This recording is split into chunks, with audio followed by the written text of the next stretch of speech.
Hi, how you doing? This is Dr. Gary Sprouse, the Less Stress Doc, and we're here on the Happiness Highway podcast. And it's a podcast that's set up to help you stay on that happiness highway. So I'm here with my wife, Terry. Yay. Hi. My podcast host. I like it. She keeps me straight. I try. Well, she tries. Here's how she try. describes me. She describes me as a large dog that's not well leash trained. Drive on Happiness Highway. So today's guest, we have Mike Matney. Mike, so great to have you on here. So he's been a musician for 40 years? Yes, sir. That's awesome, right? So we're going to hear some stories about music and how the stresses of music and all the behind the scenes parts of music that people don't actually get to see. As an audience, all I see is the show, right? But there's a whole bunch of stuff that goes on behind the show that we're not really privy to. So today we're going to get to hear about that. So Mike, tell us a little bit about yourself. First off, I appreciate you having me on and everything. And I'm from Southwest Virginia, a little small coal mining town here called Richlands. I live on a farm in a log cabin, right? Very, very rural. And that's one of the issues with the music thing. There's not a lot of venues here, and most of the musicians around here are bluegrass musicians. So there wasn't a lot of rock musicians and stuff, growing up. So that was an issue for me. As far as stress goes, I guess probably my biggest stress right now, and the thing that bothers me the most, is getting a little bit older. I'm 63 now, and so I feel this sense of urgency about getting my music out and doing the things I want to do. I did the 9-to-5 thing for several years. I still have an insurance agency. My dad and I do. I try to run that, on the side, and then try to work the music thing. Sometimes the two of them, Yeah, finding that balance between the two. So I was going to say, I have a nephew, and he's 40 something now, right? Yeah. And he's been a musician. He has a wife and he has 2 kids, and now they have a band. All the band members have kids and wives. And what he's struggling with, he's made the decision that he wants to make that his primary thing. But the problem he's having is the rest of the band is like, yeah, no, we're dads. And so trying to get a band all on the same page seems like it's really hard to do. That's been my issue all along. And now, as it works out with my latest project, I've got a new project I'm doing with Stevie Salas, and I'll tell you about it. But my band is in Austin. So if we rehearse or, we get ready to do a show or anything, we have to fly, back and forth, and that's very stressful. I hate flying. That's an issue. The logistics is an issue for us. Can you practice on Zoom or you have to be there? No, that's a thought though. That's a thought. That's always an issue. The dynamics within the band, you're always limited by what they can do. If he's going to try to do it professionally, good luck. That's a tough thing. Here's the thing that I've seen, because I think the same thing's happened with podcasts, that there's more people providing content than there is space for people to listen. So what I find with musicians and singers is there's way more singers and musicians than there are spots for them. A lot of the venues now have kind of went to a pay-to-play thing, because in years past, you'd book a show and, hope people would show up. Well, the club owners kind of took the hit, so now they've kind of put it back on the bands and stuff. Just like when we go play the Whiskey A Go-Go in Hollywood, you have to buy a book of tickets. So you basically buy your way on there. You sell those tickets. That's how you get your money back. So then now, you really have to promote, and you have to really have it together. It's a lot of work.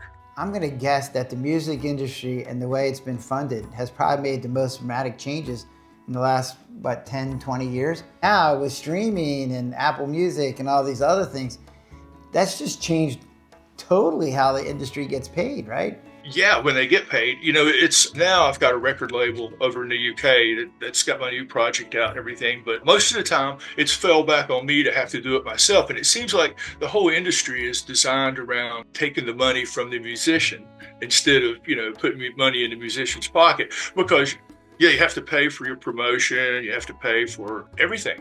Everything costs. So my profession was as a physician. And so then, you just got paid. You had to get through insurance and like that. But as an author, so I wrote this book, Highway to Your Happy Place, A Roadmap to Less Stress. And it's the same idea where there's way too many authors than there are people reading books. But it's the same thing where this guy takes a little cut and this guy takes another cut and this guy takes a cut. And all of a sudden you're left with a $20 book and you're getting $1.50 out of the book. And you're like, wait, what? Yeah. That's exactly right. This last project that I did, I mean, I sunk a bunch of money into promotion and recording and traveling back and forth with the band and everything. I mean, you hope to break even. Well, that's not good. You got to live. How do you pay your bills if you're breaking even? Back to the insurance. I realized when I was writing this book, it took me a long time to get the book written. And during that time, I was like, well, I could put more effort into this, but I call it realistic optimism. So I'm optimistic that the book is going to be successful and it's going to help people. But I'm also realistic and say, hey, I can't quit my day job yet because it's not going to make me that much money in the beginning, if at all, right? So Right. I think musicians end up in that same place where they're like, I really like playing music. It's great. It's the why in my life. But it's like, yeah, I got to do something else to actually make money. In my previous life, I used to be the director of marketing for an arts center. It had an 850-seat performance stage. And when I first got there, their definition of a successful event was we didn't lose too much money. I've got a friend over in the UK and told me he actually met Mick Jagger one time on the street. He said he spoke with him and just briefly said he asked him if he had any advice. And as Mick was walking away, and he said, don't give up. He said he turned back around and said a few minutes later, he heard Mick holler, your day job. Yeah, see, now I get that one, right? Yeah. Well, so here's one of my questions to you. Like, obviously, you've been doing this for 40 years. What's allowed you to keep going for those 40 years? My mom was a piano player in church, and I grew up around it, and I've just always been around music. That's always been a driver for me. I just sort of concentrated on it. I've got a couple of degrees. I've got a degree in classical guitar, and I've got a degree in recording industry management. I've spent time on Music Row, working at record labels, and it's just always been something I've been interested in. I come back and I work the family business with Dad and everything, but the whole time I was doing that, I was building a studio on my farm.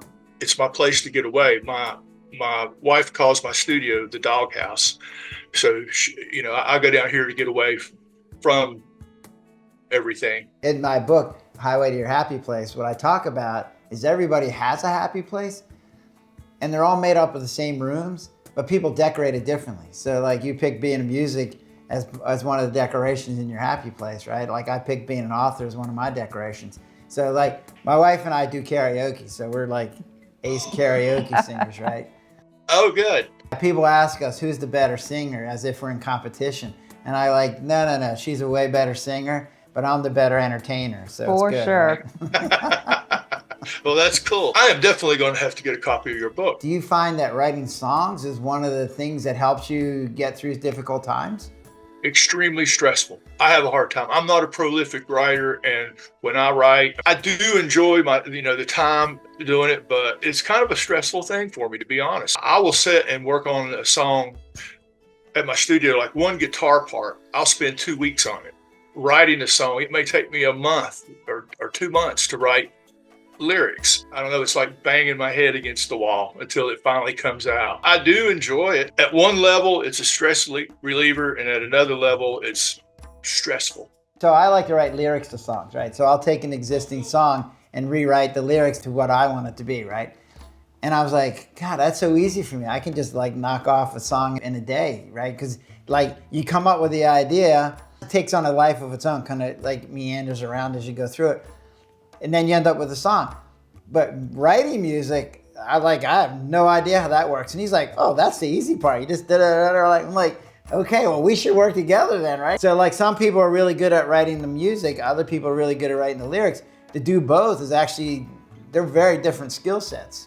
People ask me what my writing process is, and most of the time I'll start off with a riff, some chords, and then I'll put the lyrics down to that and try to go back and write to that. You're doing the opposite of what I do, right? Because I'm writing the lyrics and you're writing music. So somewhere along the line, we should collaborate and do something together, right? Then your stress will be a lot less because you'll just have to figure out the music part. I'm interested. You were talking about listening to songs and rewriting the lyrics. I listened to a band the other day, and if you get a chance, you should go out and check them out. They're called the Electric Amish. They've got one song called I Want to Hoe Your Land.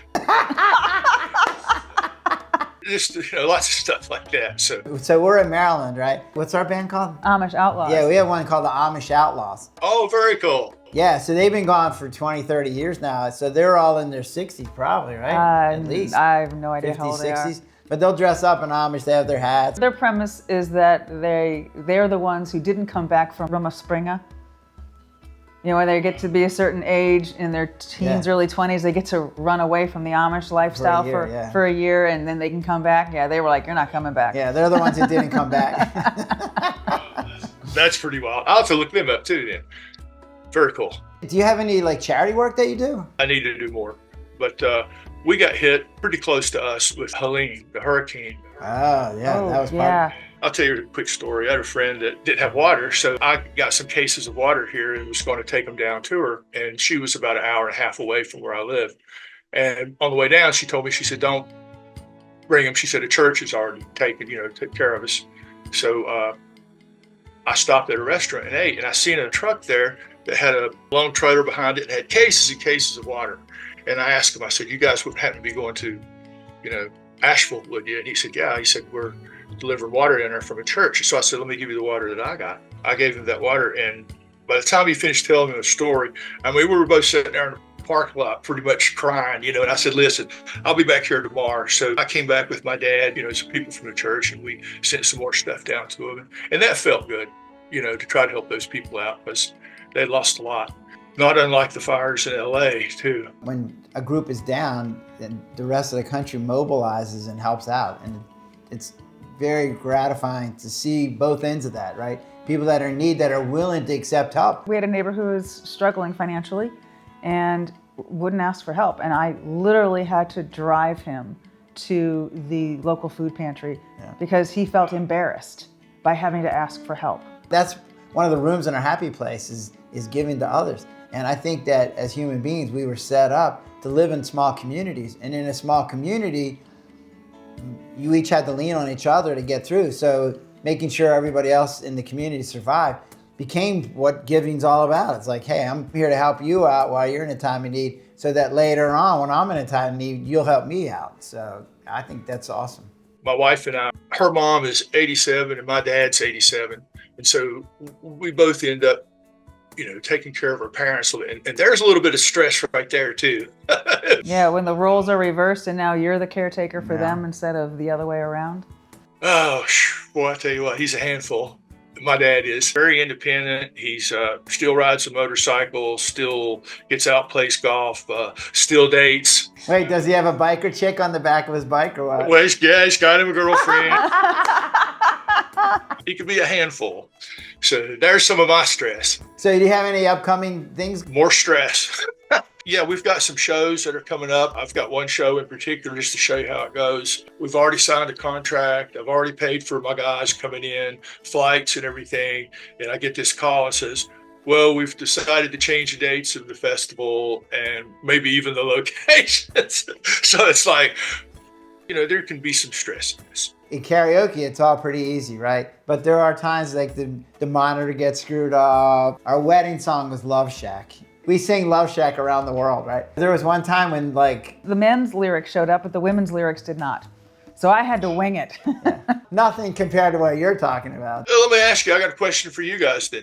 Do you ever get nervous or stressed out before you go on stage? Me is a yes, definitely a yes. I'm very, I would say like a control freak. I only sing the songs I know I can hit a home run with. I have my set, like half a dozen songs, that's what I sing.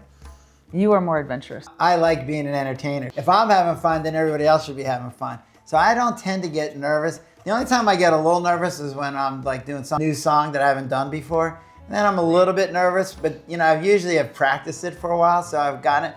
But I did do a Ludacris song the other day. That didn't go very well. It didn't go well at all. That got scratched off the list. No, don't do that one again. Right? Yeah. And there's a couple songs that I want to do that I haven't done yet. One's called Thrift Shop by Macklemore. Yeah, I've been practicing that one for probably a couple years now. Here's how far I went, right? I went to a thrift shop and spent $20 to see what I could buy for $20, right? So I got like shirt, pants, jacket, tie. I have the outfit so I can sing the song now, but I'm like still a little nervous about So. Before I go on stage, I'm the guy that gets so nervous I could throw up. I always heard that Elvis was like that too, that he would get really nervous. So, I'm terrified. Then like a song or two into it, I relax a little bit. Do you think the anxiety that you're feeling, do you think that makes you a better musician or? Not necessarily. I I'll tell you, I heard something the other day. I heard some advice, and I thought this was pretty good. I gleaned it from somewhere that said, when you get the anxiety and stuff, if you tell yourself that it's excitement instead of anxiety, it flips some switch in your brain. I mean, that makes a little difference for me. So I'm a scientist, right? So as a scientist, what you're used to doing is taking like a hypothesis, right? Like, here's the question, like, could this happen, blah, blah, blah, right? And then looking at the evidence to say, hey, yes, it's true, or no, it's not true, right? So in your case, what I would say is, like, you've been doing this for 40 years, and I'm gonna guess there haven't been too many times when the show didn't go well. So you've been doing this experiment for 40 years, and if 99% of the time you're coming out with, yeah, the show's good, then your fear is based on the show not going well. So the hypothesis has been proven not to be true 40 years. So if you're a scientist, then go, dude, like, I've done this experiment for 40 years and it's always worked out. Want to remember this conversation next time that I appreciate it. Or the next time I get on a flight. I can't stand to fly either, so. Yeah, same thing, yes.